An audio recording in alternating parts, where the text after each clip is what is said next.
Ontem foi o Dia Mundial da Voz e durante toda essa semana há uma grande mobilização em relação à saúde da voz que muitas vezes vai ficando de lado, né? Aí eu convidei a fonoaudióloga Mônica Monguilhotti para falar dos cuidados e algumas curiosidades da voz. Mônica, muito bem-vinda aqui ao Ver Mais. Obrigada. Mônica, então ontem foi o Dia Mundial da Voz e essa semana acontecem várias coisas para a gente lembrar, conscientizar um pouquinho sobre os cuidados que a gente tem que ter com a voz, né? A voz diz muito sobre a gente, não diz? Diz, Maria, a voz diz muito. A voz é uma das formas de expressão que o ser humano mais usa, é o meio de comunicação que a gente mais usa para se relacionar e para se colocar diante das pessoas. Então, a nossa voz fala muito da gente. O Caetano Veloso, numa das músicas, disse: minha voz, meu segredo e minha revelação. Cada vez que a gente fala, a gente mostra de nós mesmos para os outros. E a voz é uma dessas formas de se mostrar. Será que existe alguma explicação para a gente deixar a voz de lado, a gente vai deixando, a gente lembra de cuidar da voz mais quando vem uma rouquidão, alguma coisinha diferente, mas a gente sempre vai deixando ela para o momento que a gente precisa mesmo dela, né? Quando ela faz falta.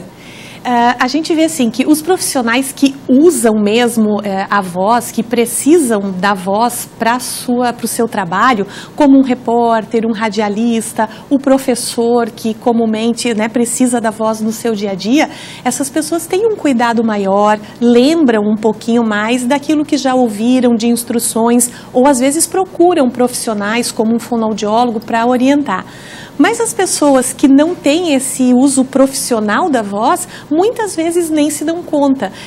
Há a impressão de que a voz vai estar sempre ali, que ela vai estar boa e que ela vai funcionar sempre que você precisa. Então, quando isso não acontece, às vezes quando vem uma rouquidão, um desconforto, alguma coisa assim, aí que há uma preocupação e aí que há, então, esse cuidado e essa atenção. Se fosse para a gente citar aqui os principais problemas de voz que existem, né? Tem a questão da rouquidão, mas também tem os calos. Enfim, quais são esses problemas que existem? Bom, problemas que podem acontecer com a nossa voz são inúmeros, mas o que a gente mais escuta falar são esses problemas que acontecem gerados às vezes por um mau uso ou por um abuso. Então, quando uma pessoa fica rouca, por exemplo, ela começa então a pensar: opa, pode haver algo de errado com a minha voz, coisas que às vezes ela nunca tinha pensado. Se a gente fica rouco por mais de 15 dias, é preciso procurar um profissional. Por quê? Porque essa rouquidão pode ser um sintoma daquele chamado calo de corda vocal, que nós temos um nome correto, um nome científico, que seria o nódulo de prega vocal, mas comumente as pessoas conhecem como calo. Um calo surge muito frequentemente de a pessoa usar demais a sua voz, de ela usar às vezes com volume muito alto ou falar demais e principalmente sem usar uma preparação adequada. A nossa voz, ela é formada, ela se faz pelas duas cordas vocais. E as duas cordas vocais são dois músculos do corpo. Normalmente, quando a gente usa um músculo, a gente se prepara para usar, né? Você vai fazer uma dança, você vai jogar bola, você faz um aquecimento desses músculos. E as cordas vocais, sendo dois músculos, precisariam também ser aquecidas, treinadas. E a maioria das pessoas não sabe disso. Não sabe, exatamente. Gente, vou contar um segredo pra vocês. A Mônica, eu tô fazendo fono com ela e ela vem me treinando aí pra eu melhorar um pouquinho. E eu tenho uma coisa, Mônica, que acho que até nem nunca te falei, mas as pessoas dizem que eu falo muito alto. Às vezes eu tô meio empolgada, eu começo a falar alto. E isso é uma das coisas que tem como arrumar. Tem como a gente fazer uma técnica, trabalhar com isso pra deixar ela mais... Eu escuto você falando, você fala tão manso, tudo. A gente consegue captar a mensagem sem você precisar falar alto. Isso é muito legal. Então, existem técnicas para trabalhar, por exemplo, o volume da voz? Sim, existem técnicas para trabalhar a qualidade da voz, o timbre da voz, o volume da voz. Quando a gente fala muito alto, normalmente nós pensamos em duas coisas.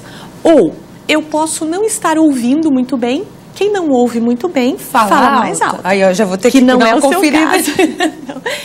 Agora, uma outra coisa que pode haver é justamente o hábito. Então, a pessoa se habituou a falar mais alto. E aí, com um pouco de treino, com alguns recursos, a gente consegue sim trabalhar e baixar esse volume também. E a voz, ela tem essa coisa de você ser imponente com a sua voz, né? Existem técnicas que você trabalha para conseguir que a pessoa capte a mensagem, enfim, que a comunicação seja mais clara, né? Porque a voz é um dos componentes, né? Eu tenho também a entonação, que é onde que a gente dá uma ênfase, onde a gente dá um destaque, recursos de expressividade, como uma pausa, inclusive toda essa movimentação que a gente usa na face, né? O movimento dos olhos, as expressões, o próprio gesto. Então, todos eles formam um conjunto que me tornam mais comunicativo, se eu usar de uma forma adequada, ou menos se eu não usar. Usar da maneira inadequada. Exatamente. Né, agora tem algumas curiosidades que eu até tinha separado pra gente falar, que o pessoal pergunta aqui pra gente, mas muitas vezes a gente não sabe responder.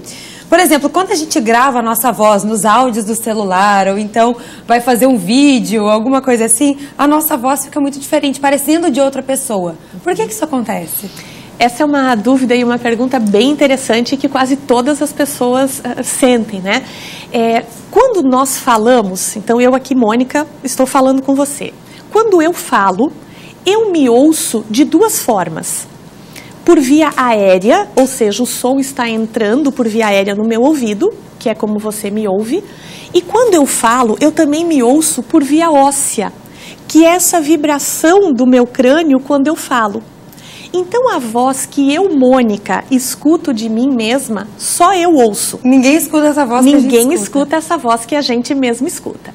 Aí, quando você se grava, e aquela voz você coloca lá e ouve, você se ouve apenas por via aérea, que é como todo mundo te ouve. E a gente leva até um susto, né? Por isso que as pessoas... Aí você fala assim, ó, nossa, que voz horrível, não sou eu. E aí, para piorar, todo mundo que está em volta de você diz assim... Mas é a sua voz, tá super normal. Aí você fica mais desesperado ainda. Eu falo desse jeito aqui. Então, assim, é verdade, aquilo que você ouve lá é do jeito que as pessoas te ouvem. E nós estranhamos tanto porque a gente nunca se ouve daquele jeito. Então, naquele momento, nos causa muita estranheza. Ótimo, muito legal. Mônica, acho que o último recadinho que a gente tem que dar para o pessoal de casa é sobre a questão da saúde mesmo, né? Qual o momento da gente procurar mesmo um especialista, um médico, uma fono, alguém que aquilo pode estar fazendo mal para a sua saúde? Você falou ali da questão dos 15 dias, mas além disso, né? Quando a gente procurar esse especialista? Bom, então de uma forma rápida, assim, pequenos cuidados podem ajudar muito a nossa voz. Que é tentar tomar 2 litros de água por dia, comer maçã, porque ela é um adstringente natural que limpa a garganta, tentar evitar abusos, ou seja, não falar muito alto e não falar demais por muito tempo, não gritar, né? Tentar cuidar. Esses são pequenas coisas, são pequenas formas de cuidado que podem fazer bem para todo mundo. Agora, quando a gente identifica alguma coisa, por exemplo, uma rouquidão por mais de 15 dias, desconforto, dor ao falar, cansaço, pigarro constante, né? Algumas coisas que estão prejudicando a minha comunicação, é hora de procurar um especialista. O ideal é procurar um médico otorrinolaringologista para que ele possa fazer um exame e, havendo necessidade, ele encaminha para um fonoaudiólogo. Um fonoaudiólogo. Ótimo. Mônica, muito obrigada, viu, pelas suas respostas aqui, pelos seus esclarecimentos, pela sua participação aqui no Ver Mais. Muito obrigada, foi um prazer.